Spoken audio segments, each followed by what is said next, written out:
Welcome to Choose People, Love Pets. Today, we're diving into one of this year's biggest stories in veterinary medicine, Modern Animal's acquisition by Chewy. Whether you see it as the next evolution of veterinary care or another step towards greater corporate consolidation, one thing is for certain. This deal has sparked conversations across the profession. But rather than focus on headlines, I wanted to understand the people behind the decision. Dr. Christie Long is a veterinarian, founder, and chief medical officer of Modern Animal. And in this conversation, we go all the way back to where her journey began, how Modern Animal was built, what changed along the way, and why she believes this partnership represents the next chapter, not just for Modern Animal, but for veterinary medicine. I'm your host, Dr. Brianna Armstrong, and this is Choose People, Love Pets. Dr. Christie Long, thank you so much for joining me today.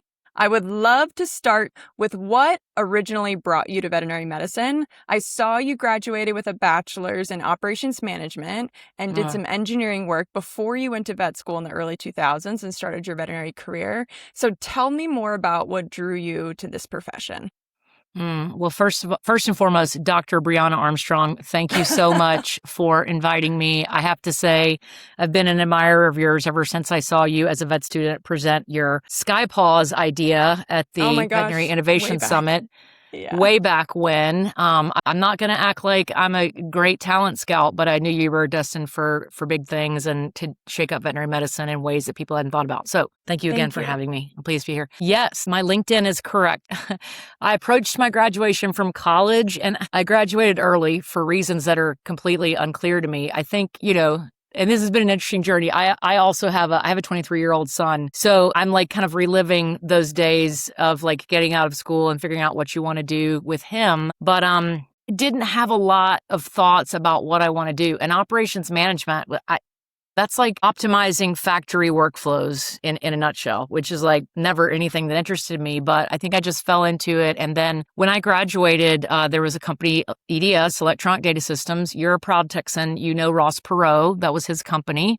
He ran for president and was famous for talking about the giant sucking sound coming from Mexico. But anyways, I know. We're throwing it way back now. No, they at the time had just been bought by General Motors and they were hiring, I think they hired 10,000 new college grads in 1 year to help GM kind of revolutionize their business in terms of to compete with the Japanese and the technology. So they were like, we'll teach you how to program. You'll get everything you need from us. And I just thought it sounded like a great way to start. I didn't hate any of it. I did software design and development. I did project management. I did sales at the last part of that. And I was in the profession for like 11 years. And, I think when I look back on it now, I think like I love to solve problems. And that sounds super cliche and one of those job interview answers, but I really do. Like I think that's the cool thing about putting software out there and creating it and then like finding out, does it meet the customer's needs or not? And how do you go back and modify it? But I think around 1999, actually, my husband was in the insurance business and he was really frustrated with his job. And so the way he tells the story, and we don't have any independent validation on this, but I guess I have to go with his idea. He says that I announced one night, we're going to spend the year 2000 traveling around the world. So that's actually what we did. And wow. I always thought I would get back into software when we got back. It was a very different field at the time than it is now. We see a lot of people kind of being driven out of the profession by AI, but I was just like, I'll just get another software job when I get back. No worries. So we set out. What spawned that and where'd you go? I think he was looking at doing something different. He was he's always been really interested in like longevity and optimum health. And I think I would, there's a lot of, at the time he was very much ahead of his time, but of course a lot of people talk about that now. And, everybody's on peptides and I just got a full body MRI a couple months ago, from a preventive standpoint. Yeah, it was crazy. So he just kind of wanted to reset more than anything else. And we didn't have a family yet.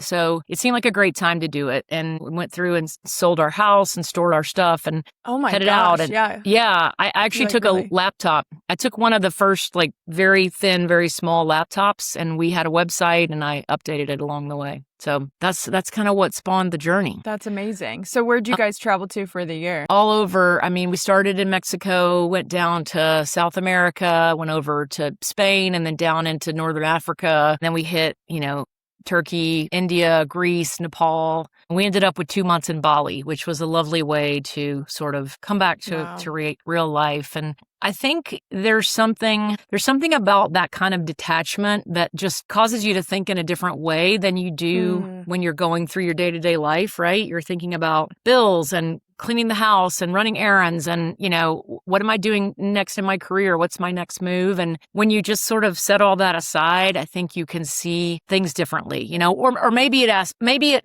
causes you to ask questions about, and at least it did me, and I started thinking about why did I go into software was the big question. I think my husband has always been really into growth, personal development, and he at the time loved to ask this question. I'm sure he stole it from someone else. I think the question is, what would you do if you knew you couldn't fail? And I started thinking about that question. And along the way, we were in Peru, we were in the rainforest up the Amazon, and we participated in an ayahuasca ceremony. Have you heard of ayahuasca? Yes. I know you're in Austin, Texas, and I know there's some people there who lead people through this ceremony. It's a drink that indigenous peoples in South America will brew using 2 plants. And the interesting thing is that one plant, the plant that actually has the psychoactive properties, does not work unless you combine it with this other plant. Oh, I didn't And know how that. they figured this out, I don't know. But it's awful. It tastes awful. It causes the most intense nausea you've ever experienced in your life. Like, you sit down in the dark and they give you your own trash can, which, as I've should have been a big clue, right? But I didn't have any really profound vision or anything, and I just kind of went through it. But the next day we were sort of visiting with the shaman, and I did not expect this at all, but she came up to me and she put her hands on my shoulders and she said, "You are a healer." And I never in my life, I never thought about being a doctor. I remember when I was in high school, a teacher said to me, "It's too bad you're not better at math. You would be a great doctor." And I remember thinking, wow, I wonder what kind of math doctors have to do, because I was in all of the, I was taking calculus and all that stuff. So I just imagined that doctors must have to do crazy math. And I didn't really take it past there. So lesson to all the parents out there. Don't tell your kids what they are, right? Let them, figure it out as much as they can. So I certainly didn't at that time say, well, gosh, yeah, I've been thinking I might have wanted to be a veterinarian. But that just stuck with me for the next several months. And I think we were in Nepal when I first said out loud, as I think back on all the things I'm passionate about, which, I was very passionate about our pets. I was volunteering at the Atlanta Humane Society before we left on the trip. And you see a lot when you travel, right? You see how animals integrate into people's lives, how they're treated, the role they play in our food supply. And I just said, if I could do anything, I would become a veterinarian. So I said that out loud and, to my husband, that he was like, well, then that's what we're going to do. And that's what happened. And I got back and I started finding out, if you have a degree in management, you have a lot of classes to take before you can get into vet school. And so we actually went and checked out Fort Collins, Colorado. I mean, how naive was I, right? I'll just go move to Fort Collins and get into vet school there. I didn't even really know how hard it was to get in, but that's what we did. And I never looked back. And it's the kind of thing where once I got in it and started, I was working in a practice that my cousin owns in Alabama, and it's just like, this is exactly what I'm supposed to do. And I've literally never for 1 second thought it wasn't. Wow. That's amazing. What an incredible journey you went on to discover that part of yourself. And I got goosebumps when she said you were a healer and put her hands on you. That's wild. Yeah, I think my nature was to probably make a joke about it, and how, of course, she didn't speak English. Thank God, she didn't know what I was saying. And hopefully the translator didn't tell her, oh, she's being really sarcastic about this. I'm glad that I continued to examine that and think about what it meant for me. So that was my non-traditional start to vet medicine. What other big takeaways did you have from that year abroad that you've kind of taken with you as you've embarked on some of these massive feats that you've accomplished? I think the thing that I took away from it more than anything else is you can really do anything you want to do. And that sounds incredibly trite. I realize that. But once you complete a journey like that, there's something that kind of flips over in your brain and you really start thinking a lot of things are possible. that you maybe didn't think were before that. So yeah, I just felt like I could tackle anything that I was really passionate about. Were you thinking about Modern Animal at that point when you got into vet school? Tell me where your head was at. Wouldn't that sound prophetic if I could say, yes, I had? No, and you and I were talking earlier about the different paths in veterinary medicine. Like, I think I had this very set mindset of like, I'm going to graduate. I'm going to be a dog and cat doctor. I'm going to work in a practice. I never really thought outside that box. And of course, now it's been almost 20 years since I graduated. You realize people do all kinds of things in veterinary medicine. So I think starting Modern Animal, none of the ideas that have kind of spawned our innovation really came to me until I practiced, and I think coming into veterinary practice as a person who had already had a corporate career in software, I just thought, this is so, why are so many of these things so hard, right? Like it's already a hard job, whether you're, saving a life of an actively dying animal, or you're in surgery trying to find a foreign body somewhere, or you're talking to an owner about something really hard. It's a hard job. And so then, I was at work until 8, emailing people or calling people back, and people had my email address. Obviously, they had my phone number. I was called frequently by the hospital on my days off. And I just thought, this is how it is. This is what it means to be a doctor. And I think, I wish I had questioned more. I wish I had tried to change more. I worked for VCA, and I don't know how much I could have changed if I had wanted to, but it actually wasn't until I got introduced to Steve Eidelman, who, along with Ben Jacobs, founded Modern Animal, and sat down and talked to him. And I had honestly never, and I had been at Petco for a couple of years before that, and had actually started their first 2 veterinary practices. I had never talked to a business person and shared ideas on that level without being told, that's a great idea, but it will never work like, you can never build a sustainable business by doing, whatever you're thinking about. Right. And Steve was very different. He would say things like, you are the doctor. Like, I don't know the answers to these questions. The answer to these questions. Help me, lead me, and teach me what we need to do. And that's what we've been doing since the beginning. So I guess just to wrap that whole idea up, he came at the approach to building the company, I think, more through the lens of a client, the struggles that he had experienced trying to access veterinary care. And I came at it from, the standpoint of having been a practicing veterinarian and thinking about what didn't work for me and how it could be better. Yeah. Were you talking about that stuff and looking for a way to build it better? Like, how did that connection happen? So we took another year off after I had been practicing.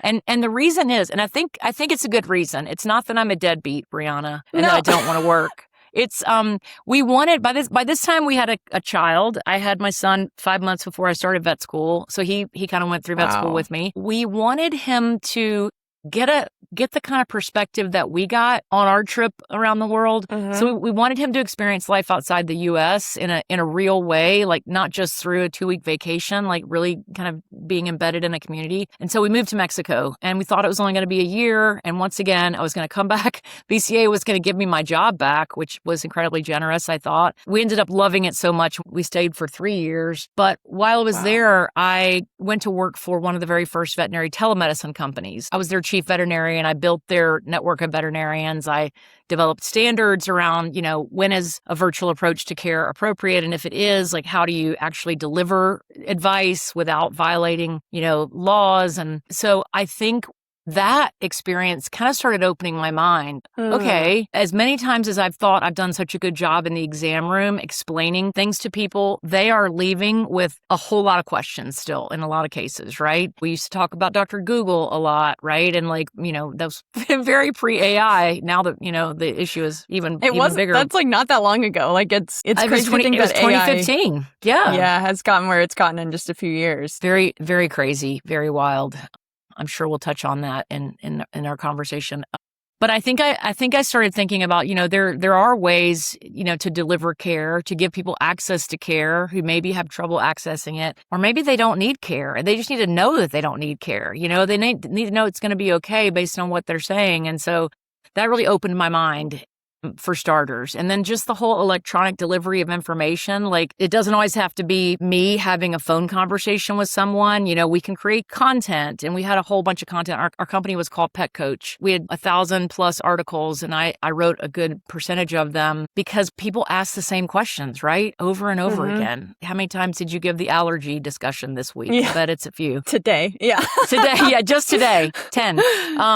So yeah, I think that's kind of what started me thinking. Steve had some amazing ideas around the way people, could interface with the clinic. And we've all been in veterinary practices that did not smell good and did not sound good and did not look good. He was always also very focused on the aesthetic of the practice and what it felt like to be in the practice. And so I had not really thought a ton about that. I mean, I worked in a really nice practice in Fort Collins, but yeah, it really degrades the experience for everyone. And there's a lot that you can do in the build of the practice, I think, to increase trust between the client and the veterinarian. Like, just start by showing them, the space, showing them what you do, showing them the skill level of your team. So he had a lot of really interesting ideas like that when I heard them, I thought made just a ton of sense. And, we worked with, there were other really smart people who helped to start the company. By the time I joined the company, we already had our head of technology on board, and they had already started building the Modern Animal app, which is, the foundation of all client, interactions at Modern Animal. And so it was just such a cool environment to work in. Like, startup life is unhinged and frustrating and makes you cry sometimes, but just that feeling that you can innovate and you've got to move fast and you've got to figure out what doesn't work. It was a great time. It was a lot of fun. Before we jump into more details about Modern Animal, it sounds like you've had multiple points of entrepreneurial streaks in your career path. Have you always had that kind of entrepreneur mindset where you want to build and rapidly change things, or did someone model that for you? Where do you feel like that came from? My dad was an entrepreneur. My husband has always been an entrepreneur. I have been very anti-entrepreneur. I think, oh, interesting. When I practiced, I talked a lot about starting my own practice. And, this is such a topical discussion, right? Because we have a lot of veterinarians talking about the barriers to starting your own practice and how do you enable veterinarians to start their own practices. I was kind of terrified to do that. First of all, my husband was already self-employed, and I thought, can we have two people in the family that have to buy their own health insurance? That sounds a little daunting. I'm obviously joking, but it is a lot. And it's a lot. Yes. Yeah. So, Pet Coach was my first exposure to startup life. And we had an incredible CEO, Brock Weatherup, who has started and exited several companies. And, again, I think it's that, okay, well, maybe I can do this kind of mindset that lets you sort of jump in the car and go on the ride together. So I'm definitely what I would call a builder. And I don't think I realized that about myself, but I've definitely learned that now. You mentioned can two of us be entrepreneurs and have that kind of risk going on? My husband and I had the same conversation. Really? Whenever I was starting this hospital, and we were like, okay, one of us has a stable job, the other one is a bit of a risk, but we know at least one is a guaranteed income, right? Now that the hospital's doing well and we're feeling really stable, Tim's like, okay, now do I look at what other maybe things I could experiment with? Yeah. So it's definitely been, and we don't even have kids to consider, but we do have a home and bills, things that go into it. So I think it's really natural to think that way, and especially when you're a little bit risk averse, which I'm a little less risk averse than Tim is for sure. But it's something that we have to, everybody has to put in financials into the framework. So I love the theme that you hit on, and I know this is not a podcast about relationships, but we do talk about them though, because buckle up. I'll probably take us in many areas that you have never gone. Let's do it. I think it's so interesting to look at your life, and if I take this step, it's a one-way door, right? I can't ever go back, and I'm planting a stake in the ground, and almost nothing is really like that, right? I mean, you can change and grow and do so many different things and change roles, right? Between partners as well, and support, what they need. I think that's really important to realize in a marriage. And I think when I got married, I thought, this is how life is going to go. Here are the lanes we're both going to be in. And that's been a big area of growth for me, like just to feel comfortable letting him change and also changing myself and knowing that, ultimately, we're still going to get there together. So. Yeah, I think who your partner is one of the most influential decisions you can make. And my husband is also very big on self-improvement and communication and health and fitness. And because I think he runs in that lane, me always being driving in my career is like not a surprise for. He's like, yeah, I'm always driving in these areas and supporting you. Yeah. Yes. We have similar mindsets when it comes to like, we're not going to be stagnant and we're going to be working towards things. And it's about having fun and doing, being a part of the journey. And like, if you're with someone who isn't helping you row that boat, it just makes it so much harder to do what you want to do and do what you're excited about. So I've had many conversations on this podcast where people who are successful, one of the things that they attribute to that is that the partner that they ended up with was a good match for the kind of life that they wanted to live. And sometimes it took them a few times to figure that out, what that was going to look like. Yeah. Sometimes totally. It looks that way. Yeah. I know.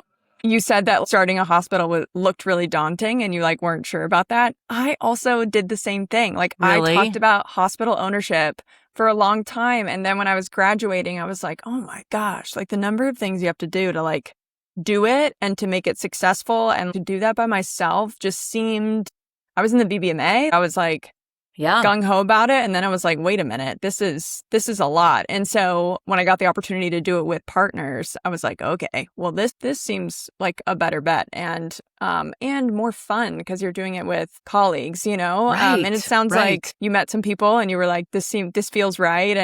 And we're have the same vision and let's do this.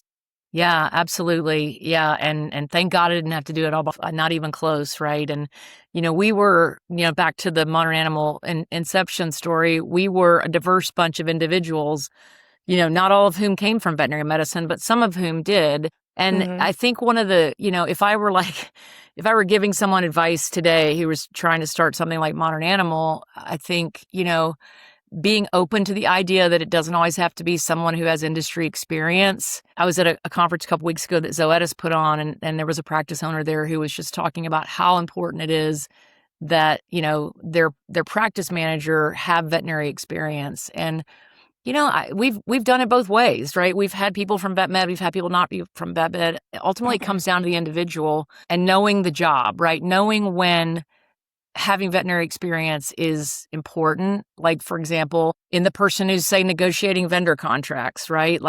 Having a deep network is so valuable and helpful. And that's why I think about you at Firehouse. That's probably something that's done at a central location for all the practices, and you don't have to get involved in that. Yeah. That's obviously a huge value driver for you and figures into, how hard it seems to start a practice when you can have those things taken off your plate. Yeah, absolutely. And they have kind of a blueprint for how to start the hospital with this and all this stuff. So the unknowns, are kind of, for the most part, eliminated, and you kind of a guideline, which I'm sure you could, especially with AI now, kind of write yourself a blueprint. When you decided to build something completely different with Modern Animal, given the things that you were struggling with in practice and kind of the way you wanted to redesign, what scared you about the path you were on? What were your expectations? And then how were those demystified or held true? I'm trying to think. Did I have expectations? I'm sure that I did. Maybe, if you don't mind me getting to answer the question a little bit circuitously, having been at Petco and, having worked with them or started to work with them, because, this was 2019. Okay. And so Petco was we want to build hundreds of vet hospitals in our stores. Will you help us do that? And I was like, maybe. Let me dip my toe in the water. And this is no shade on Petco. And I have many, many friends who were there or are still there. I found myself in these conversations with people who are not from veterinary medicine and had never worked in veterinary medicine, where I think I was being asked to justify the standard of care I wanted to deliver. And I've always been very passionate about a specific standard of care. And I knew that I wanted to build practices that, for example, had, plumbed oxygen or the ability to run CRIs or just those types of things. And I guess going back to those, like being told, like, we can't do it that way, you can't spend that much money, can't do it that way. Like, how do we think about doing it in a way that we can provide that level of care and still create a viable business? So regarding my expectations, I already had developed this relationship with Steve where I knew he was looking at me as the one who knew the answers to these things. And so you think about opening that first practice and what are your expectations? And then I think from there, the circle gets wider and wider as you start opening, your second and your third, and you're learning what works and what doesn't work. So I think my expectations were very much like involved in the physical building of the practice and the software we were building. What reality turned out to be was that the much harder job is creating an employment proposition that people want to join you and be a part of. What do you mean by employment proposition? Creating jobs that people want to come work at, right? Like building, for example, a role for veterinarians where they look at it and they think, okay, it's about delivering great care and taking good care of my clients and my patients, but there's also these other things that I'm very attracted to this company and this role. So whether it's the technology or, the compensation and benefits you put together, or I think a lot about the medical culture we've built at Modern Animal, like the supportive nature of how we help doctors learn more, get better, share information. So to me, I was very heads down on the building of the physical technology, the physical building and the technology. And that came along second, realizing if we don't build a place that veterinarians want to work, we will not be able to build a company because we won't be able to hire any veterinarians. Right. So that's kind of the thing that hit us over the head. Probably 2.5 years in. I think the way I would boil it down is to say we have two customers. Right? We have the people with the pets who pay us to take care of the pets, but we also have a customer that is a veterinarian, a veterinary technician, a front desk person, and they are expecting us to provide to them a specific experience around their employment. Yeah. I heard this mindset somewhere else recently where you really have two clients. You have your actual clients, and then your entire team is also a client, and you have to protect their experience as well. I've always thought about leading in a people first way, and I want to make decisions for the business that are also aligned with decisions for the team that make their lives better too. And if we can really make those two things align, we'll be successful. But to think about them as also my client, just that little tweak, I think just put it into a little bit of a different perspective for me. So what was for anybody who's listening who doesn't know, what was the original vision for Modern Animal? And then how did that change? Originally, we were really kind of anchored on three things: improve the technological experience behind veterinary medicine, whether that's accessing the practice, accessing information about your pet, or the workflows that the team uses. And that, I think, probably plays in mostly to the practice management system, right? So improve. Let's just put that in the technology bucket, right? Improve the physical experience of veterinary medicine. So, make the practice lovely, give people a fizzy water or a coffee drink, treat them in a way that they would get treated if they went to a nice coffee shop, deliver a certain standard of client service. And then 3, and this was the most nebulous and ill-defined at the beginning, was build a great culture around the workplace. And for me, I just knew. I remember going into work and putting my hand on the doorknob and not wanting to go in, because of just the negative mindset that a lot of people have, or the toxicity. And to me, veterinary medicine has always been so joyful. Oh my God, we get to take care of dogs and cats, animals, and we get to make people so happy when their pets get better. Nothing feels better to me other than to see a pet walk out of the hospital and know that they're better because of something that I did. And I just felt like that just gets lost in all of the other things, whether it's we keep someone on staff because they are knowledgeable, but they're also so incredibly toxic to everyone else in the practice, and we just don't have the nerve to get rid of them because we need them so badly, right? Like nobody, Right. you don't need anybody that badly. So those were the three big things. And I think if what changed, the first two didn't change. We still want to build lovely practices, although we probably spent a lot of extra money in the beginning that we didn't have to spend. Like, I think we had wallpaper in our quiet room that cost many thousands of dollars, and it's like a 6x6 room. So, Wow. we had just a quick anecdote. We had a design. Our architects was a company called Design Bitches. How appropriate is that? They were these great women, and they That's had only amazing. designed restaurants. They had never designed a veterinary clinic, and it's amazing because they created an incredible space. And we used a veterinary architecture firm to consult with us to like keep us from doing really dumb things. Yeah. But they made a lot of choices that were not sustainable from a cost standpoint. So anyways, I think those two pieces, the technology and the physical experience, have stayed the same. What we learned is much harder is to build that employment proposition and to focus on that customer. Like we had sandwich boards outside of our first price 6 practices. And one of the things that they said was, come on in, the cold brew is cold.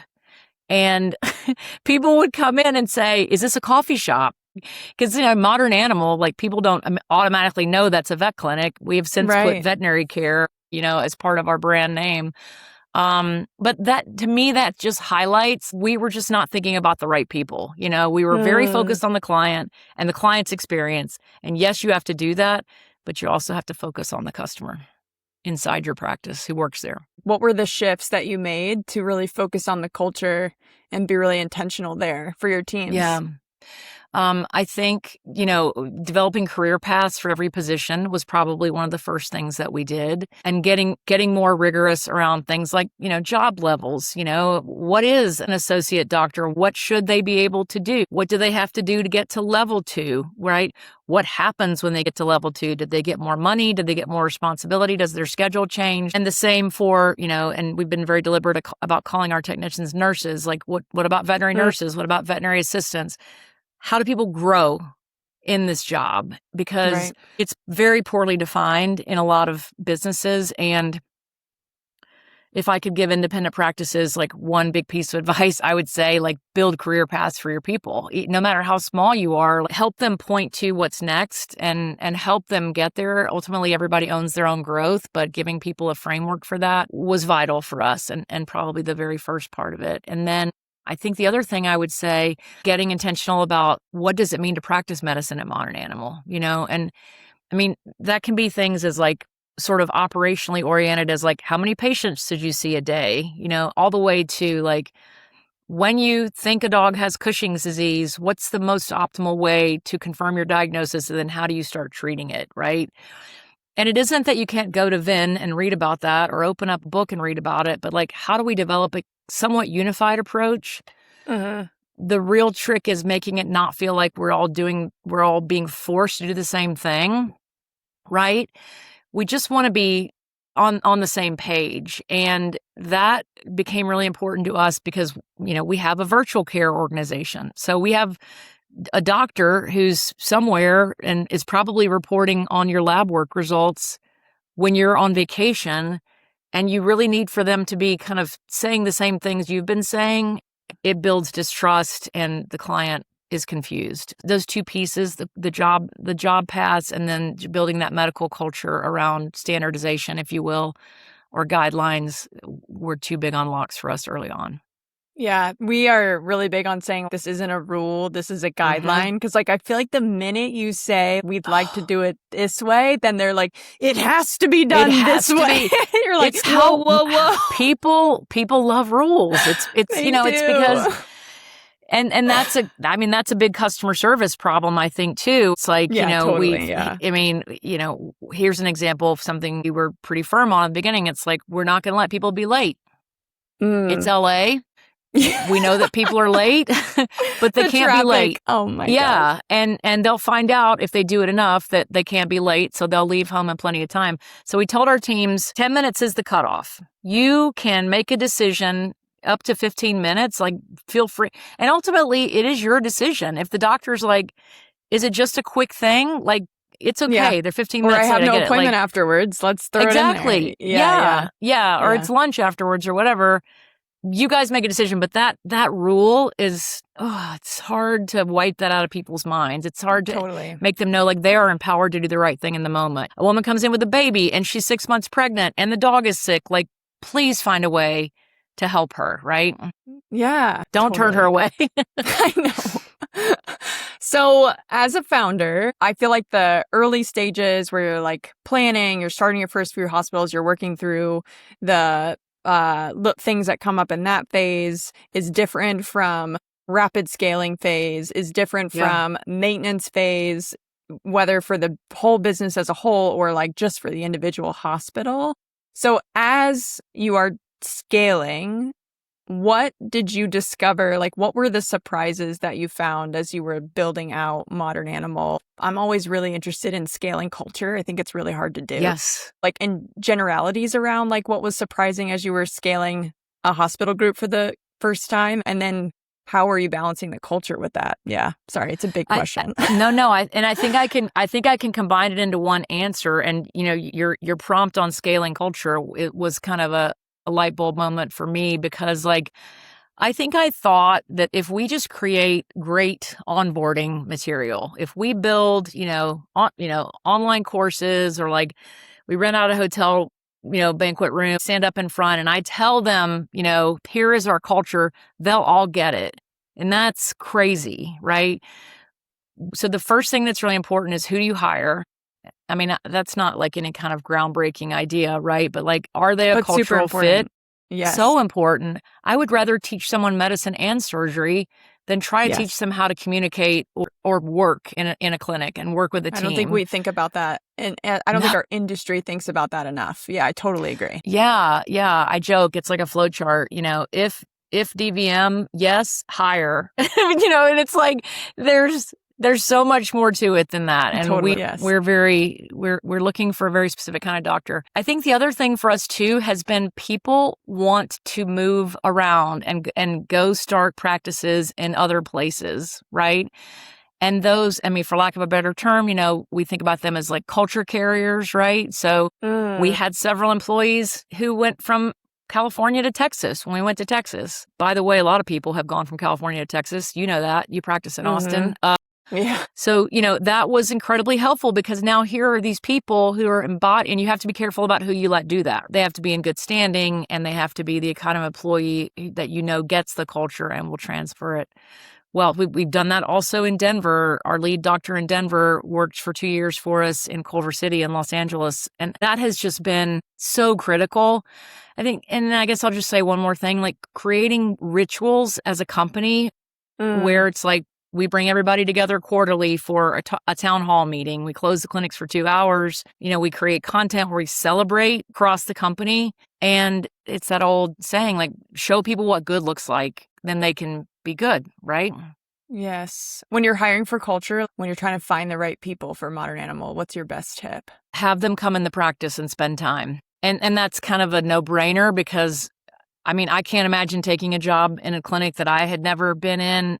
But a lot of companies don't offer it. And not only is it a time for them to be in the practice, and obviously they're going to, go with the doctor and see some appointments and see how medicine is practiced, the team is going to get to see them and talk with them. And maybe they get to participate in a huddle. It's so illuminating. And we do 2 interviews before that, one with a recruiter and one with a regional medical director. But that's extremely illuminating. Every practice has a different culture too, even if it's the same company. None of our practices are the same. Right. But that really shows a lot, I think, from both sides. What are the values that you guys work with for establishing your culture across your hospitals? And how does that show up? I don't know, the word fanatical comes to mind about emphasizing our company values and kind of going back to the whole, come on in, the cold brew is cold thing. When we first developed our values, we realized a couple of years after that they were so focused on the work that we did as a support team. That's what we call, our headquarters team. And So we were finally like, this isn't our business. Our business is not writing software, right? Our business is veterinary medicine. Gosh, it sounds so dumb now that I say it, but like we threw out our values and started from scratch. And we literally started in the clinics. We sat down, we created kind of a straw man, if you will, like here are 10 values concepts that we're looking at. How many years into opening was this that you restructured your values? So this was probably 2023. So we had clinics since 2020. So about 3 years in. We've had values. We've realized they're not completely wrong, but like they just don't speak to the work that we do. So we had our clinic teams actively look at them and choose which ones resonated the most with them. Number one, and everyone's favorite, is get shit done. Because like that, and ideally it's speaking to everyone at the company, right? Yeah, that one's big. Yeah. Stay curious. Oh, yeah. And so we love that, right? Because that speaks to, doctor growth and development and team growth and development. So we've already talked about stay curious, get shit done, do the right thing. And that hopefully speaks to everybody around. Like, and I think about Veg too, right? They've done such a good job of developing their spike. Find a way to say yes is what they say, right? But do the right thing. Set our own bar. We feel like we're doing something very different than the path that a lot of corporations have taken in veterinary medicine. So how are we challenging ourselves? And then finally communicate with care. Yeah. And that means each other. That means the client. So by defining those values, we then every quarter, we have what we call the M.Dot Awards, right? Like our logo dot. And the teams nominate people who exemplify each value. And then I love that. We give an award every quarter for that. Yeah. That's so cool. So I think it's been so successful in terms of just driving those behaviors, right? And driving that mindset around how are you thinking about setting your own bar? How are you staying curious? What are you learning? Like, people will say to me, do you hire doctors who don't do surgery? And I say, well, I do. But I guess I want to know, like, how else are they growing? If I get it, not everybody wants to do surgery, but what else are you going to do to learn and get better? And that's the kind of growth we want to cultivate. So I had 5 values. I actually think I had 6. Like Firehouse has their own values as a whole. And then I was like, okay, my team never remembers these. I struggle remembering them. So I decided to come up with values with just my team at my hospital. Okay. And so we had 5, and then I struggled to always remember all of those. And so now we're down to 3, and it's ownership mindset, stay curious, which that's why I was like, oh, yes. And then my third one is have fun. And the team helped us come up with those things. But the ownership mindset in my mind is like that, go above and beyond, take responsibility. And then stay curious is like ask questions, communicate with kindness, give people the benefit of the doubt. Like all those things are included in theirs. And those we have like now on a wall. And when I was at AVMA, I actually heard this very, similar concept to rewarding people for following the values like you guys do at your M.Dot Awards. Right. But this was on just a hospital level. So this hospital owner, she has a sticker system. The team gives stickers to people that they see exemplifying the values that they've decided for their hospital. Awesome. That's awesome. And then the manager picks a random winner every month, but it's not always for who got the most stickers. Sometimes it's who gave the most stickers. Sometimes it's who gave and who got. And sometimes it's like a specific value and the person who did the most in that one. So that encourages people. And then they get like whatever the reward is. Apparently one time it was like these giant duck stuffed animals that were massive. So they just make it really fun. And because the givers can win too, it really drives and encourages that kind of engagement. And I thought that was so cool. And your M.Dot Awards reminded me that, but like on a bigger scale, what kind of incredible experience to go on stage at a giant conference for your hospital group and to be recognized in that way. Just amazing. Yeah, I just think it's been an unqualified success. I think the other thing I would say that was a huge unlock for us, it's different, but it's along a similar vein. It's making sure everybody understands who your stakeholders are and what is important for each one of those stakeholders, And we called it the 4 commitments because if you think about it, right, in veterinary medicine, your stakeholders are, your people, your clients, your patients, right, and your business. So we talk about that from a standpoint of, medical quality, right? That's about our patients. Employee engagement, that's about our people. Member experience, right? Which, because we call our clients members. And then profitable growth, right? Which is about our business. And so we challenge ourselves to really think about, like, why are we doing this thing that we think we want to do? Which one or more than one of these is that going to move the needle on or drive? And if it's not, like, we just move on, right? Because then it's just somebody's fantasy of what they think is going to help. And then, of course, we got to challenge ourselves to think about, how do we measure that? What are the KPIs that we're going to look at, once we implement this change? It's been, again, I think everybody in our clinics understands that as well and understands what we're all driving towards because we talk about it. One thing I'm curious about is, so obviously during COVID boom, like everybody was just insane. Yay. I know. And you guys opened in 2020 and that's when it was crazy. April of 2020. Yes. Yes. I graduated in 2020, so it got thrown in like right as all that was going on. I don't think I knew that. Wow. Yeah. I opened my hospital 3.5, 4 years ago, which is when it started to slow down. So how's that been for Modern Animal? Yes. So of course, the pandemic, holy cow. And I always joke, like, we built the world's most beautiful vet hospital and then we could not let anybody in. Like, literally the shutdown happened a week before we opened. And so, don't know if you remember, people are like, I think we're going to do this thing called curbside. What is curbside? So we had, just a quick story, because we had built an app and because our app had video calling in it, somebody said, well, what we'll do is we'll just put a camera and a monitor in the exam room, and we will, when people hand us their pets and we go in the building, we will initiate a video call with the doctor, with the person in the car. And then they can see the doctor, do the physical exam, and then they can have what passes for, kind of like you and I are having a face-to-face conversation right now. And that was like, it was explosive. First of all, people couldn't get in with their vets, and then like they couldn't see their vet. And so that little change was, we stopped taking new members at one point because we were just so full. So we didn't open our second hospital for 1.5 years. And then that one was immediately full. And then we opened our third hospital about 6 months later. And that's when we started getting on a trajectory, of growing and opening new hospitals. You probably don't know this about us, but 80% of our clients have our all access membership, which means they never pay an exam fee. So I don't know that we ever initially saw that downward trend. People were still visiting, and our reputation was growing tremendously in Southern California. Yeah. People would drive from San Diego to come to LA to go to Modern Animal. I'm not kidding. And I don't know, that's at least 2 hours, if not more, depending on traffic. So we got really used to, like, hey, we can open a hospital and it would literally be booked within the first month, right? So I think when we got our hats handed to us, so to speak, was when we went to Texas. And that's been a little over 2 years now. And I think we thought, and oh, by the way, we didn't do any marketing. We never paid for any marketing. Wow. If you can believe that. It was all word of mouth.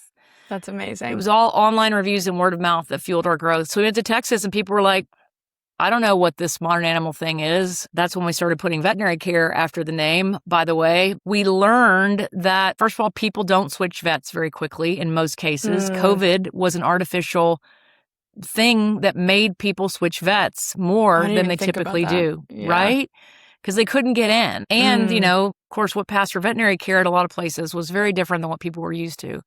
Yes, so Texas helped us realize, like, we have to do so much more. And that made us start thinking about additional levels of membership, like allowing people to pay as you go instead of always have the membership. And then we also added another tier of membership that includes 1 exam per year instead of unlimited. Again, still about 80% of people have the unlimited, so it's still overwhelmingly the most popular choice. But that's when we really started having to think about, like, what are a lot of these things that we've decided define Modern Animal don't work. Here's a fun fact. You used to couldn't call us. We had no way to call Modern Animal. How about that? Wow. I know. Because we were just like, people just have to use the app if they want to talk to us. And that worked during COVID. And then people were like, what do you mean I can't call my vet practice? So, we had to add calling, and it was just such an artificial time in terms of like what's really true and normal. But it was the only way we had ever operated. We had never operated the company outside COVID. We've had to change a lot about how we do things, mainly just from a workflow standpoint. Yeah. Were other city markets, like, did you experience that kind of a vibe in other cities as well? Or was Texas just like the worst? No, Texas. Colorado's been hard too. Northern California was a little slower than Southern California, but I think we had the tech edge also in Northern California. So many people work in the tech industry there, and it was a little slower to ramp, but certainly nothing compared to Texas. So we opened our 30th hospital in Phoenix on Monday. And so that's, again, a whole new market for us. And I think, you learn so much as you go. Density has been really important for us. Our clients are very comfortable going to multiple modern animal hospitals. If they need to get in, they don't mind driving an extra 10 minutes to get in. When you open one hospital in a city and you have no other hospitals, how do you provide that kind of availability? So yeah. Denver and Phoenix are the only two places where we have one hospital. So okay. And you said Phoenix is your 30th hospital is opening there? Yep. Very nice. Exciting. Yeah. What would you tell 2019 Christie, knowing what you know now, with like when you're about to open Modern Animal? What would be your like biggest piece of advice for Dr. Long back then? Don't use VetSpire. I'm sorry. Wait, what is that? Do you know what VetSpire is? A practice management system. And I had I had tried to use it at Petco when I opened 2 practices there. Yeah. And we had to close the practice for a day and move on to eVet practice because it didn't work. It was very early in VetSpire's history. And they've since been bought by Thrive. And I know it's a fine tool now, but when I came to Modern Animal, I took the job. And then later I was like, what practice management system we were using? And they were like VetSpire. And I was like, oh my God. It's like deja vu. So I think, and this is just what came to mind immediately when you asked me that question. So I'm sure I could think of other things, but 2019 Christie would have loved to know that writing our own practice management system was just a huge unlock for our business, for our doctors though, because we own that software, because we have our own engineering team. We were able to add a whole lot of functionality around AI very early on that made a marked difference in doctors going home on time. Wow. And I think when we started the company, I thought, it's going to be all about building out this big virtual care team, and the virtual care doctors are going to step in and do a lot of this. And it's going to be about the workflows and what the app can do. But having our own practice management system, I realize that's not something that any practice can do. So it has been, I think, a really important driver of our business. And I don't think at the time I thought this is going to be too hard because I had written software and I know how hard it is to get it right. How much involvement did you have with the actual stuff? Because with your background, well, they don't let me code, thank God. I don't want to code either. I don't remember how to code really, but I think where I early on drove a lot of value was just in helping and translating the needs of the doctors to the tech team. So valuable. Yeah. It was in the beginning, but then it started to kind of the returns started to diminish because I haven't practiced since I've been at Modern Animal, and I've been busy building the company. And so my idea of what doctors needed was starting to get a little dated. And also I can't scale myself that way, and that wouldn't have worked. So at some point we were like, the engineers have to go into the practices. And, we started buying scrubs for everybody. Everybody at Modern Animal has scrubs. And everybody at Modern Animal, from the finance team to the recruiters to the accountants to the technology guys, goes and spends time in our practice. And that was, again, another huge unlock for the software moving forward, is just talk to your client, talk to the people who use it. Yeah. It's really important. It's how you get it right, Yeah, I think that's amazing, especially because of how early you guys were using AI to scribe. I still have colleagues that don't use AI, and I'm just like, really? What are you doing? It was like I had a new boyfriend when I started using scribes. I was literally like, you are not going to believe what it did for me today. You were getting all sparkly and kind of blushing. I know. Yeah. I was surprised too. That conference I was at a couple weeks ago that I think I told you Zoetis put on, there were a number who still said, I'm worried AI is going to take my job. And I don't think those people are in the majority anymore because, to your point, AI scribing has literally changed lives. Yes. And, we did a whole bunch even before, and we used VetRec before we brought VetRec on. But things like creating a client-friendly summary of the visit, Yep. it's all there in the medical record. It's just in doctor language. AI is so good at that, It's just explain to someone who's not a doctor what happened in the visit and what you want the next steps to be and how to give the medication. Okay. That is the simplest problem for AI to solve, and it's so good at it. Yeah. And so we were doing things like that. We now use it to interpret lab results and write client-friendly summaries of that. We do a whole patient overview that you can access and read through in 3 minutes before you go into an exam room. We're starting to use AI to do medical record reviews. We use AI to check prescriptions for accuracy and interactivity of drugs across the patient's entire treatment plan. Mm-hmm. So we've been able to do all of that because we wrote the software. Yeah, the generating my notes, helping me transcribe emails in a way that was client friendly, and then the other thing was recording my calls and creating client comms. Those were the 3 biggest things that impacted my life in a real way. And I tried 5 or 6 different scribes before I chose one. And every single one, I was like, even if this is all it does, it's still a million times better so than much me better. Basically not doing notes. So which one do you use? I ended up going with Covet. At the time, I love those guys. Yeah. Yeah. I tried VetRec. At the time, it couldn't make calls when I was needing one. Oh, got it. Yeah, it can And so now. at that time, Covet was already doing it. And I did like that.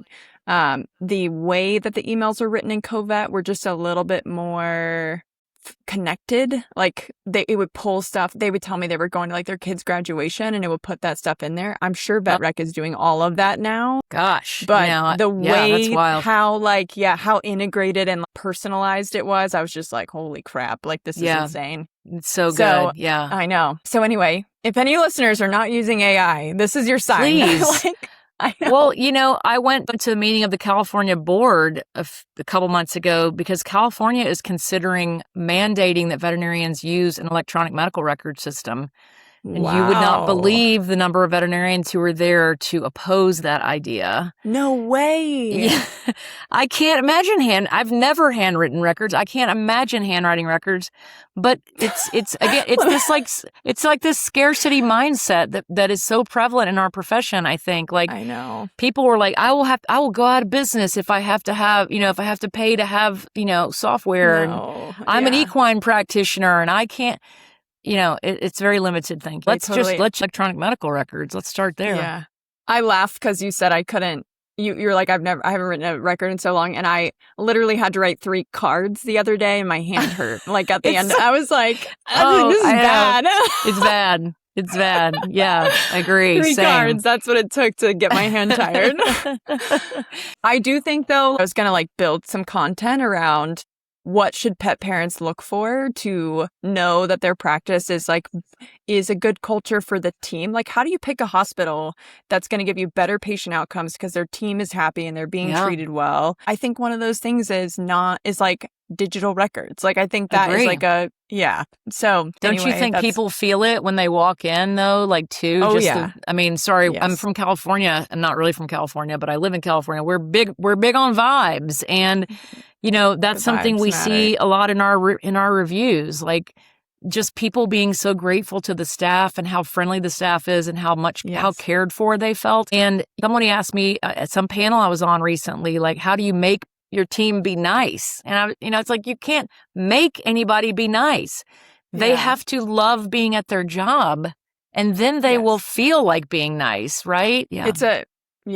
I know. It's a big hill we got to get over in this. I think that's probably true of most fields, that the culture is a thing that people struggle with. I mean, that's why Simon Sinek and Brene Brown and everybody, they are so big because it's hard. 2 of my faves. Yes. Yeah, but it's doable. And, but you can't start with you can't start with that question for sure. Okay. So it sounds like the mission stayed remarkably consistent for Modern Animal. Having said that, the path to achieving that mission kind of evolved as you ran into things and the times changed and COVID calmed down. I'd love to talk about the moment when that evolution led to a conversation with Chewy. So I feel like every founder reaches a point where they have to decide whether the mission is better served by staying independent or joining forces with someone who can help them facilitate that.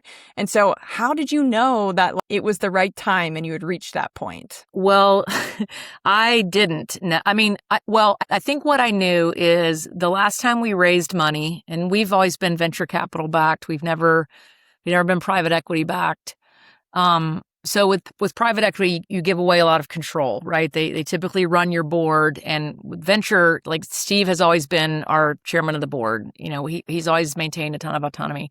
We had a tough fundraise the last round, which was last summer. A lot of venture capital firms were not interested in pet anymore, despite the pet industry being such a darling of the investment world during COVID times. But if you couldn't talk about AI, and this is a story, I'm clearly not out raising money. That's not my unique value add. But like this is Steve telling me kind of what's going on. If you're out trying to raise money and you're not an AI company, it was really hard to raise last summer. We did raise. Our existing investors invested again in Modern Animal, but it was hard. And I think Steve had talked with Chewy a little bit before and basically said, we're not for sale, we're independent. I think we very much love the idea of creating a company that we could take public and own our own destiny and drive all of our decisions. But the macro environment changed, right? It changed pretty drastically in the last couple of years. And so Chewy, as you probably know, has been building vet clinics on their own for 2 years. I think they have about 19 practices now. They've made remarkable progress in 2 years. Like I think of us 2 years in, and we were at 3 locations.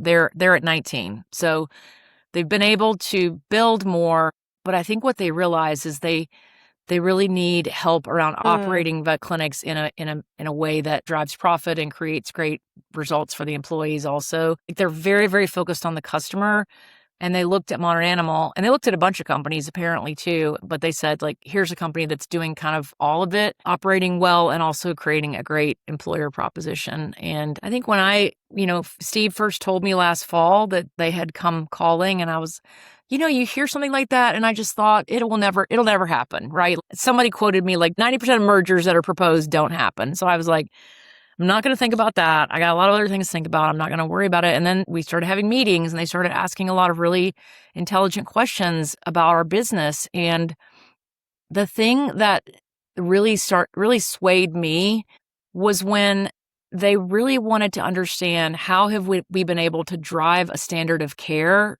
that was the standard of care that we wanted to drive and do it across the whole company, right? Not have like one practice where they're doing heartworm prevention one way and another one where they're not doing heartworm prevention. And I mean, vaccines and stuff like that, that's the easy stuff, but it's like, how do you create medical outcomes that are meaningfully better? And I was just like, okay, wow, they actually really care about the things that I care about. So it took 6 months until we got to the point where we could say this is happening. And it was a difficult time because, you have, most people don't know that this is happening behind the scenes, and you have people driving and they're doing work and they want to do things. And you have to kind of be like, well, maybe we need to pause on that thing right now because in your mind that this acquisition might happen. So it was great when the news came out. I think it makes sense for both companies. I think it makes a lot of sense for Chewy from a standpoint of we figured out a lot around four-wall profitability that we can help them with.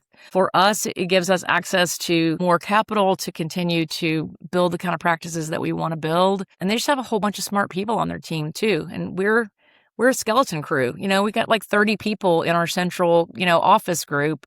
So it will be great to have access to additional resources. This is a question because I truly don't know.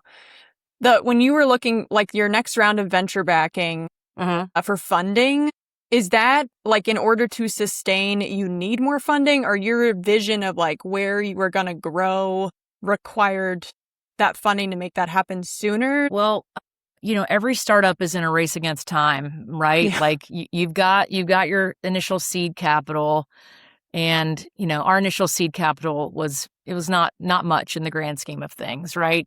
So you're trying to build enough at that point in time to prove some of the things you believe to be true, right?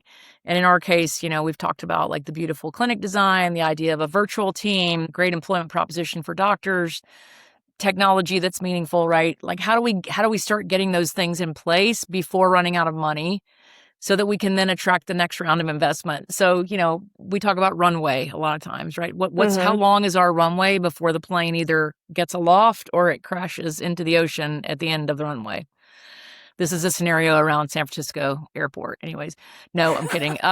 So that's what you're constantly doing. And so, yeah, you need to be able to show that you can scale. Investors want to know, like, yeah, I just went in one of your hospitals. I know you have 6 and they're cool and amazing, but like, show me how you're going to get this to 100. And that was the number that we really thought we needed to get to be like, to show meaningful scale.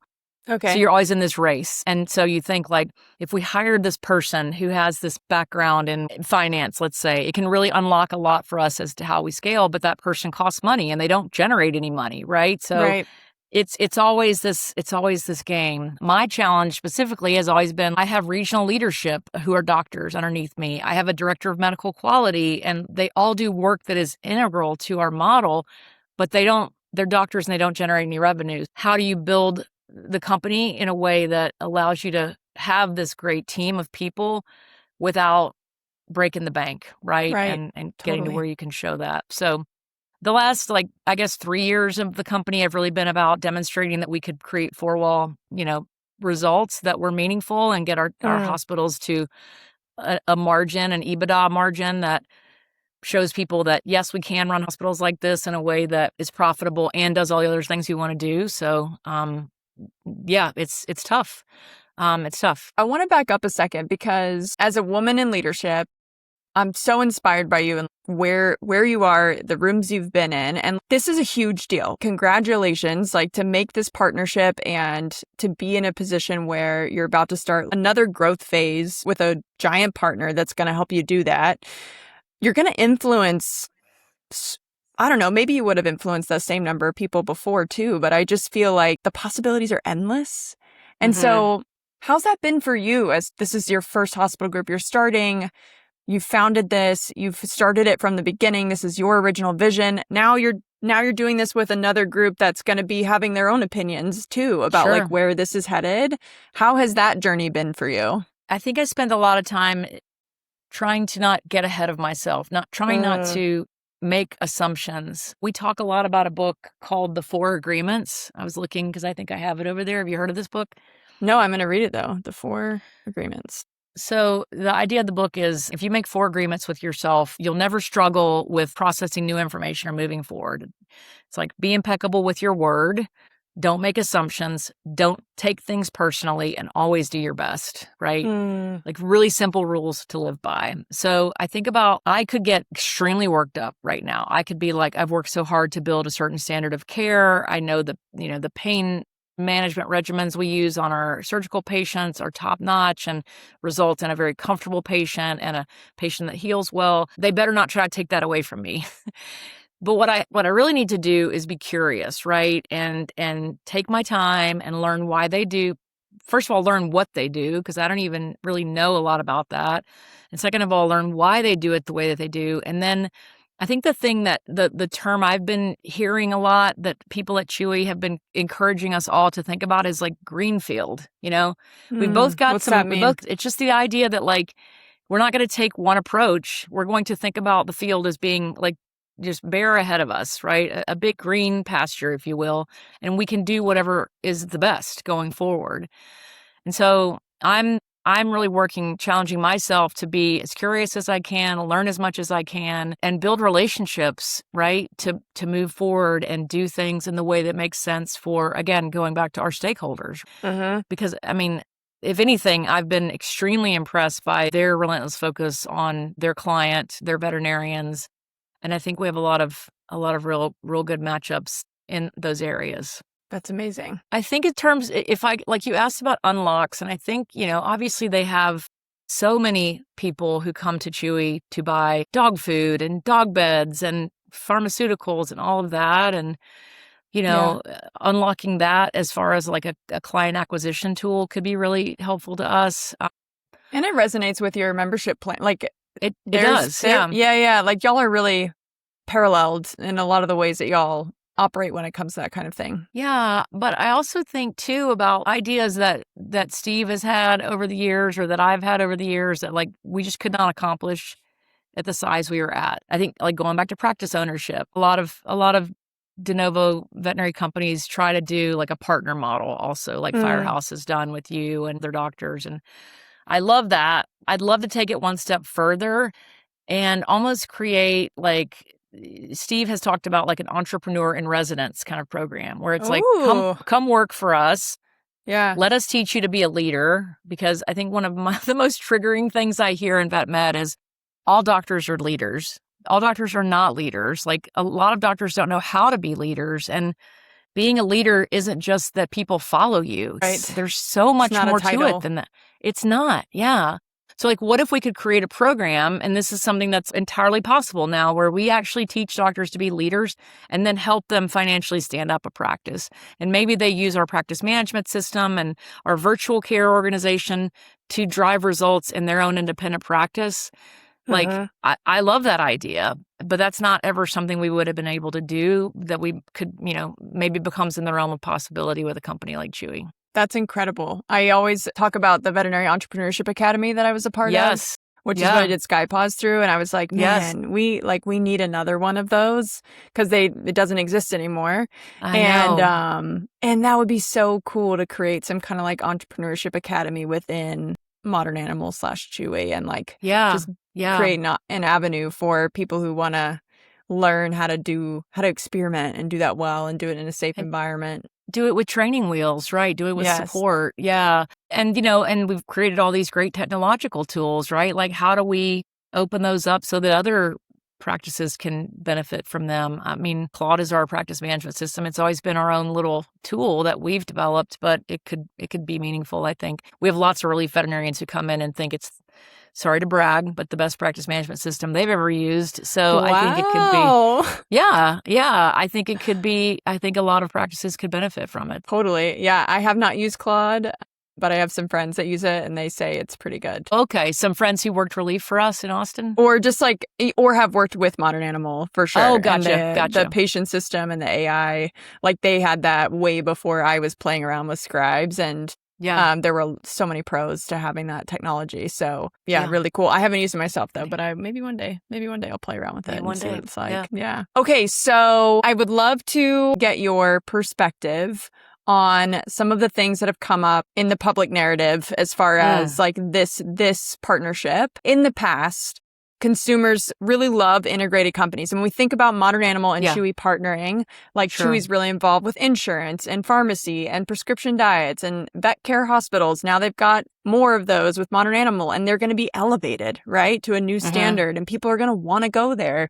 I think people wanted to go to the Chewy hospitals before, but we have a Chewy hospital in Austin, and it hasn't been a big competitor for us. But Modern Animal is a different story, right? You guys have elevated medicine to a new level. And so the fear is like when one company controls more pieces of that chain, competition and choice can diminish. And as a practice owner, I talk to a lot of other practice owners, and the biggest fear from this partnership that I've heard is like, now they have the opportunity to drop pricing so that they can outcompete other, like we'll never be able to compete with lower prices like that. And that fully integrated healthcare ecosystem can keep clients in a closed loop. And this has been the narrative that's been out there. And I would love to hear what this fully integrated system between Modern Animal and Chewy means for you. And like, what does that vision look like? I mean, of course, we're going to use Chewy Pharmacy. They own our company. So our, we were on VetSource. We've already switched to Chewy. That was a foregone conclusion. I don't really think, while Chewy they have an insurance offering, I don't sense that it's a big part of their business. And I don't know that this idea of a fully integrated approach is anywhere that anybody has on their radar, at least right now. I mean, I would push back a little bit against the idea of like human healthcare, setting the precedent here. Nobody wants veterinary medicine to go the way of human healthcare. I mean, the very first thing that kind of challenges that argument is like insurance is very different in veterinary medicine and in human healthcare. We don't have managed care. We don't have preferred provider organizations. Insurance is indemnity based in veterinary medicine and is only a reimbursement tool. So I don't know how meaningful that piece of it will be. I mean, sure.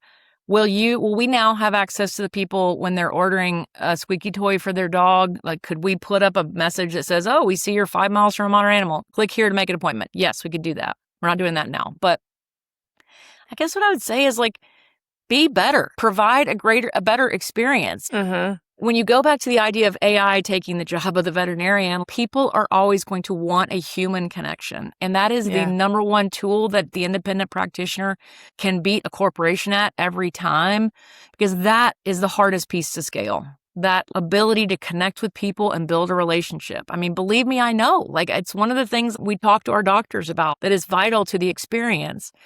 So like an independent practitioner has that advantage already. And I think that people are always going to choose that better experience over getting a cold brew in the lobby, right? Yeah.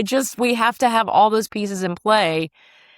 And if anything, if independent practitioners can look to us and see what's working for us and implement similar things in their practice, I don't think they'll ever go away. Yeah. And you know, I really believe in the importance of people going into vet med to create wealth for themselves.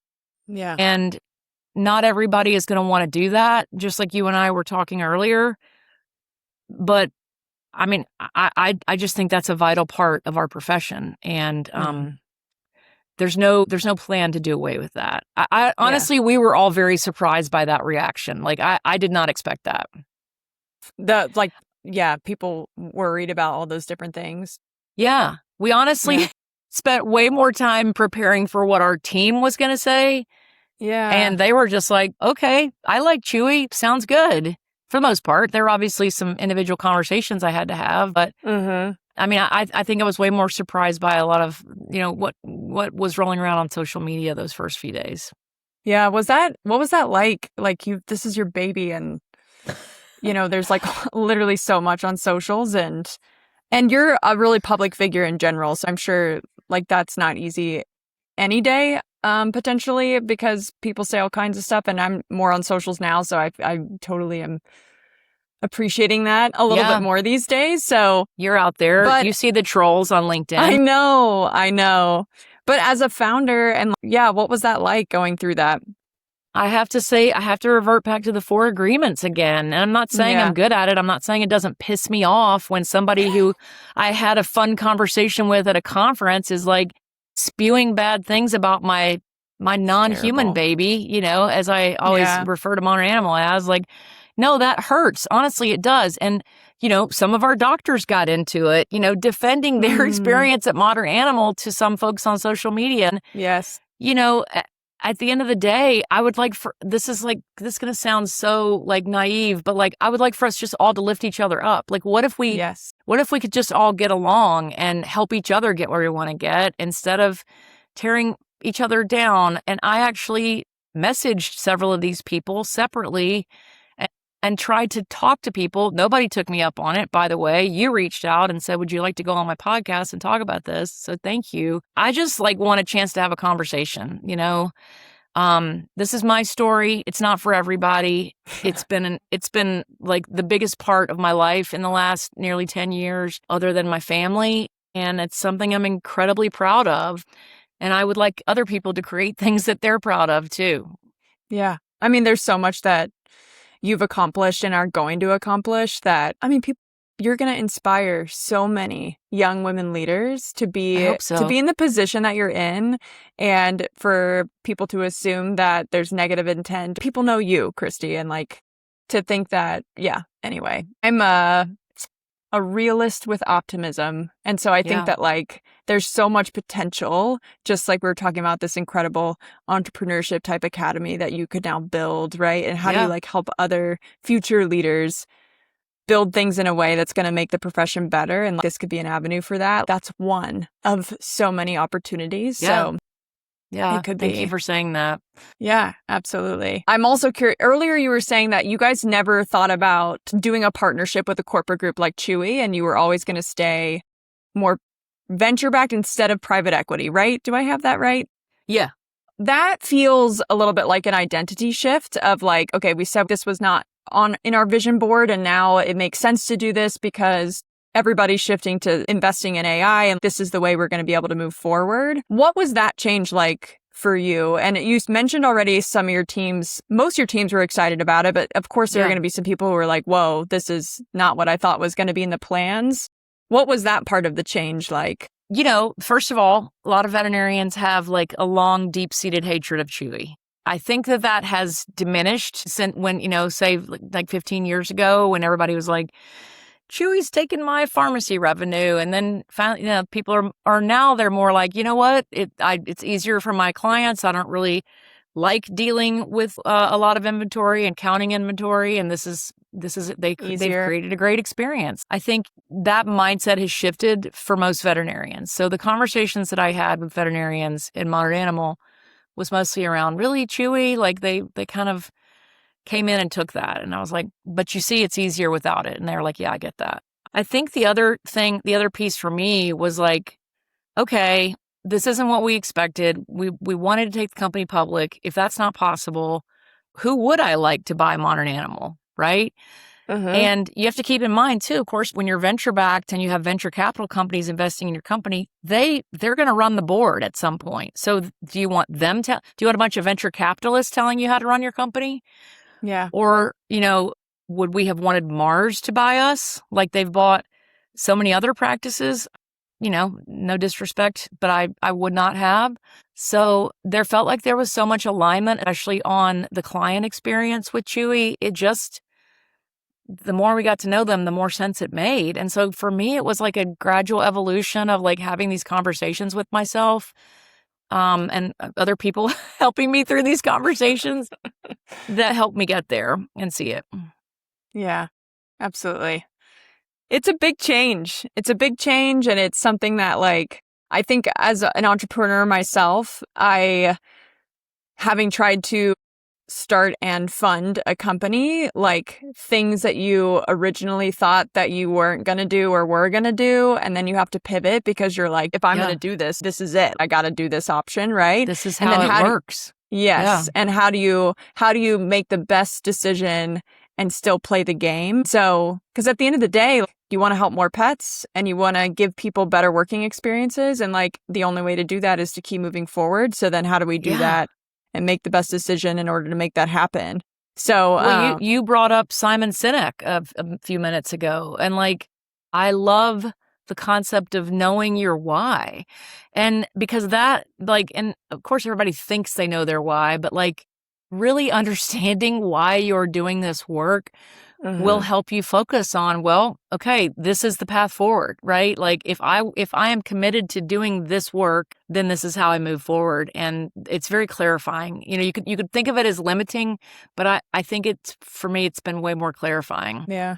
I can only imagine with how like triggering this buyout has been, I would imagine that I would start finding out like who my real friends are. And I think I've had enough happen to me with some of the businesses I've tried to start that I've gotten to a point where I'm like, if you show me that your true colors aren't what I thought they were, you're done. And we don't need to be friends and I don't need to be friends with everybody.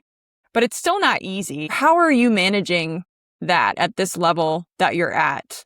Most people who I had a real relationship with, and by real, I mean, we don't just like comment on each other's Instagram posts, like to your point, and I love that you brought that up about like at some point you're just like, not everybody's going to like me and I got to be okay with that. But like most people that I have a real relationship with, we're much more just thoughtfully curious about the why.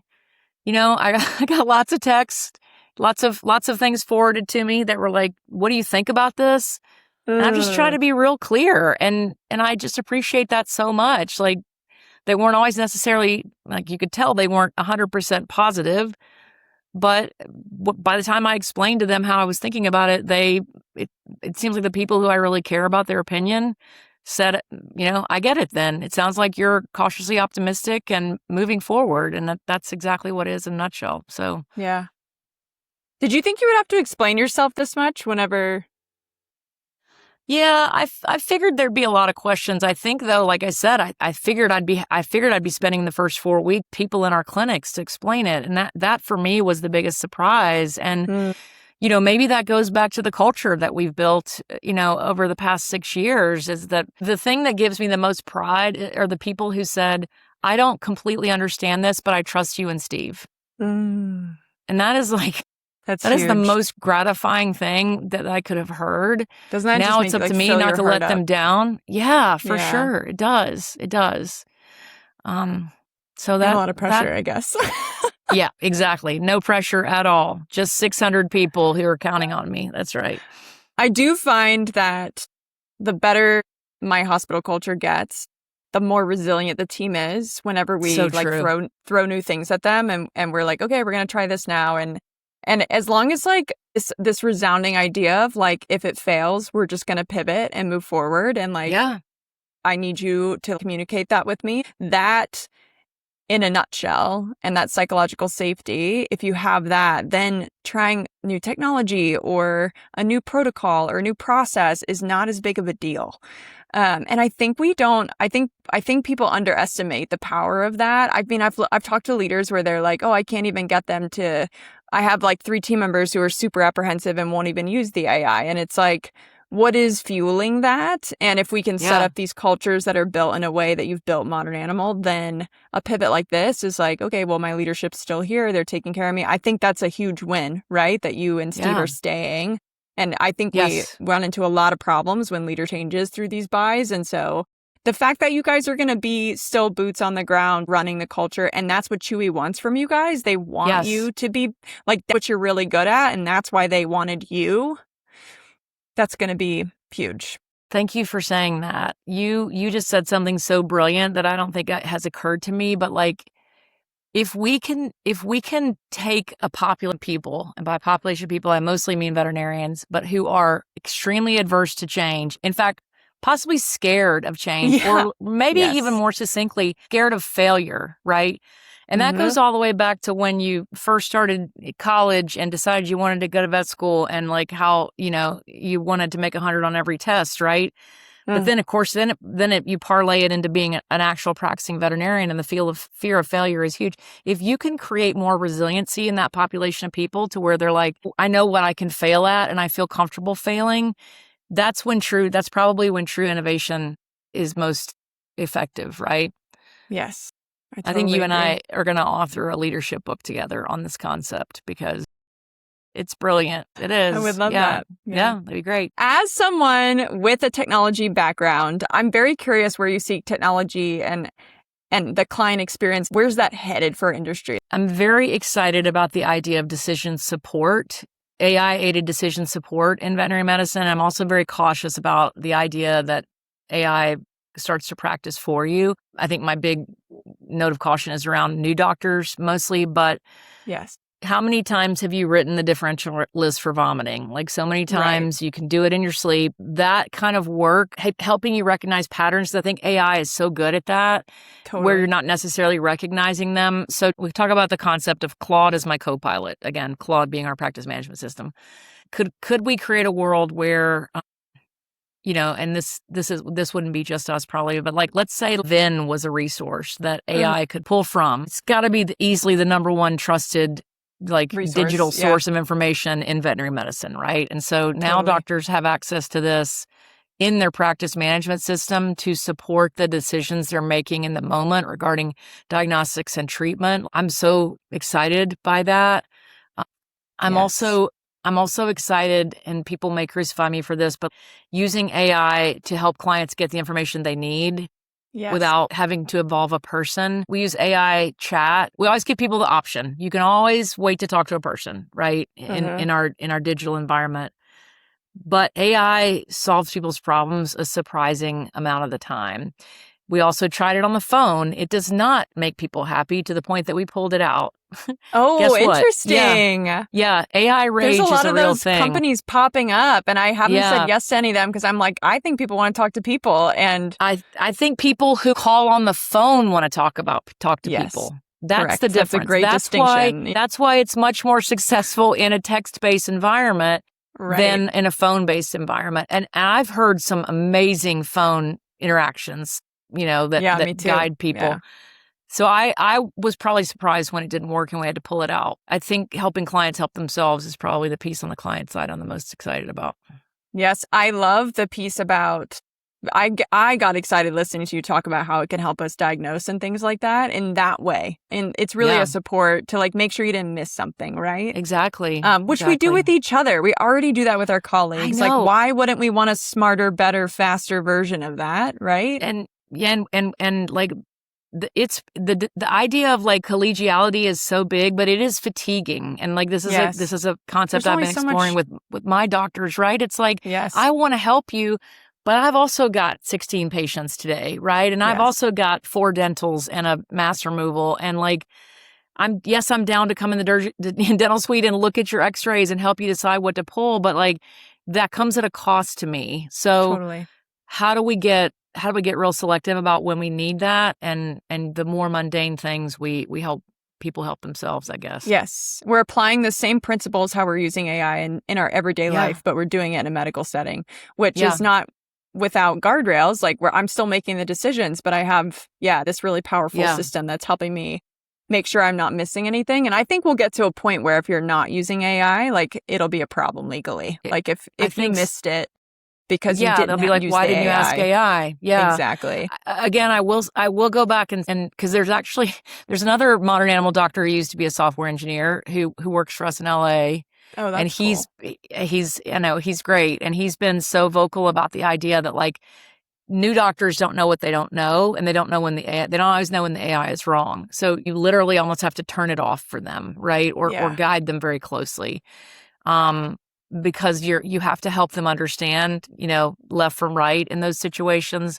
But I think once you get to a point, like it can really help you see what you're missing, even though you know it, because you do know it. But we're walking around with so much information.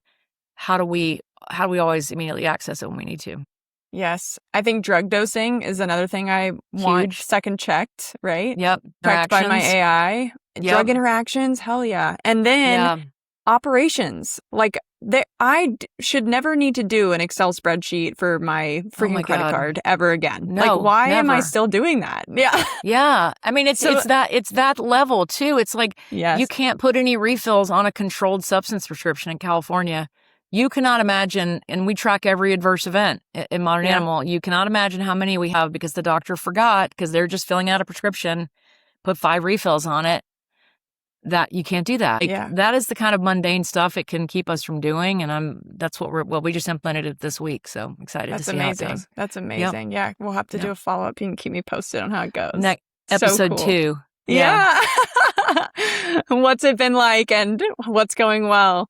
Okay, cool. And then my final question for you, what advice do you have for veterinarians that are interested in innovation, entrepreneurship, leadership, lessons from a founder and a leader? You have such a diverse background, and so I'd love to hear what your big takeaways are. I think my big takeaway, and I always tell people, like, don't ever think that I deliberately chose this path, that I was like, I'm mapping it all out. Here it goes. I'm going to take this job, and like it all just organically evolved. But I think the thread that runs through it all is just saying yes. Like saying yes to things that don't immediately seem like something that you could do, right? Yeah. Like trusting in yourself. I saw a study once, and this is like a male-female thing, but a man is like 4 times more likely to apply for a job that he's not qualified for than a woman. And it's like just like trust in yourself and trust in your ability to figure things out. And I mean, startup world is no better place to do that because nobody really knows everything, right? That's why you're starting up a company to do something new. So for me, it's just been being like, I don't know.